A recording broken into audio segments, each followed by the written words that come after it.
Franz von Kearney, writings by Frank Schmidt on the Danube Swabian people. These collected writings are republished in memory of the author, Frank Schmidt, so that others may continue to enjoy his work. May his spirit live on. Genocide of ethnic German minorities. With its best workers gone, Yugoslavia soon became a beggar nation and received massive foreign aid from the USA to keep it going. When Willy Brandt, the Sozi, social democrat, a man of undetermined origin and a quisling, was Chancellor of the Federal Republic of Germany, Tito received millions in reparations from Germany. Not much of this money, if any, benefited the people, for it was squandered by Tito on high living. The Danube Swabians were robbed of billions in property, but Brandt and Tito never discussed that. They were, after all, birds of the same color, red. Ironically, many Yugoslavs have had to migrate to Germany to earn a living, including some who were involved in atrocities. They swagger around and even boast of their exploits. They can't be brought to trial because their war crimes have not been officially recognized. On Yugoslav radio programs and Serbo-Croatian language schools, during Tito's lifetime, children were taught such heroic songs as Over German Corpses, We Shall March to Victory. With glasnost sweeping the east, both Croatia and Slovenia have held free elections in which the people opted overwhelmingly to secede from Serbian-controlled Yugoslavia. Will the Yugoslavia Asian, which, other than among the Serbs, has so few friends within its borders, last another year? Who knows? However, before it breaks up entirely, it should come to grips with its horrible past and do the honorable thing by confessing its crimes. Even if it does not compensate the Danube Swabians for their material losses, one can't expect too much from a bankrupt country. It should at least allow those who grieve for their kin to visit burial sites and allow monuments to be erected over mass graves. It should admit that within its borders, some of the worst crimes in European history were committed in our lifetime. Such crimes cannot be forgiven, since the perpetrators have reaped great benefits from their crimes and have gone unpunished. It is a travesty for those in the know to remain silent. After the First World War, the Treaty of Trianon, Romania, a backwater of Europe, received a large chunk of Hungarian territory, including northern Banat, a showcase of 18th century German colonization. Temesburg, Romanian. Timisoara, Hungarian. Temesvar was largely inhabited by Danube Swabians and Hungarians. Because of its cultural amenities, it was known as the Vienna of the East. Under its German mayors, it was the first city in Europe to install electric street lighting. The German theater, the high school, the offices of the agricultural cooperative, as well as the most important German newspapers were located there. Today, Timisoara, the scene of the recent 1990 unfinished revolution, is a crumbling city.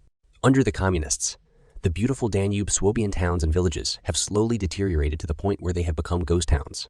Under dictator Ceausescu, farms were collectivized and villages were leveled to make way for agro-complexes, which turned out to be total failures. Commies even confiscated vegetables housewives grew in their home gardens. No one was allowed to benefit from their labor, so even the inborn work ethic of the Danube Swabians disappeared. There seemed to be no future, and people didn't have children. For years, there was a pervasive feeling of dread and hopelessness among the people. The borders were sealed and practically no one was allowed to leave the country.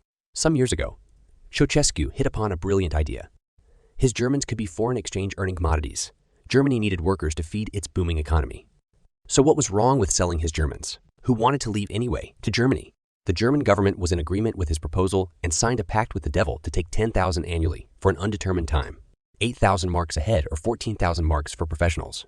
In actual practice, another 2,000 or so had to be paid under the table to local communist henchmen to release their Romanian citizens. For Ceausescu, it was an excellent deal. He got hard currency, got rid of an unwanted minority, and got their property to boot. As I see it, it proved yet again that the present German leaders have no moral backbone. Instead of paying money to a tyrant, they should have done the honorable thing and lodged a complaint with the United Nations about the human rights abuses in Romania. Even if this had done no good, and it probably wouldn't have, the dire need of Romania's Germans would at least have come to the attention of the world community. Instead, they helped keep a dictator in power and thus became his accomplices. The slave trading stopped when Ceausescu was overthrown and killed. Of the 350,000 Danube Swabians in Romania, only about 30,000, mostly the elderly and the ill, remain. In a few years, even they will be gone, and the once flourishing Banat, the agricultural jewel of Austria-Hungary, will have died a slow death. Houses and churches are crumbling, and once lush fields lie fallow and overgrown with weeds. What Danube Swabians toiled for centuries to create has been destroyed in a few years. A book about Danube Swabians is entitled Strangers in the Fatherland.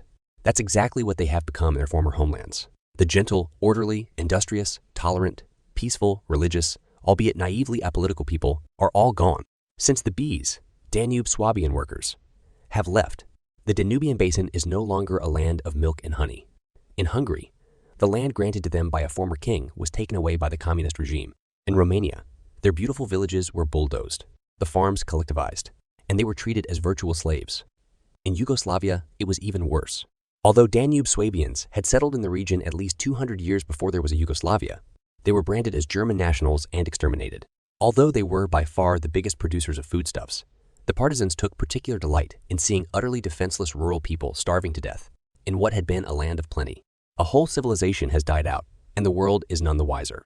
Yugoslavia, which exterminated its most prominent ethnic minority in the country, first became a beggar nation and eventually disintegrated from within.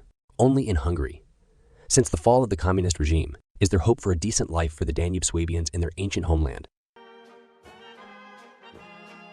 We really value your time spent listening to this interesting episode about the Donauschwaben history on the Franz von Kearney YouTube channel. Our content draws inspiration from Frank Schmidt's insightful writings, uncovering the captivating story of the Danube Swabians. If you found this episode interesting, we'd love for you to support us by liking, subscribing, and sharing it with your Donauschwaben relatives, friends, and social clubs. Anyone curious about the Danube Swabians' captivating past, these small actions make a big difference for a new channel. If you want more info about the Donauschwaben or this episode, check out the show notes below for links and related material. Thanks again for tuning in. Looking forward to next time. Wir sind Donauschwaben, Kindeskinder.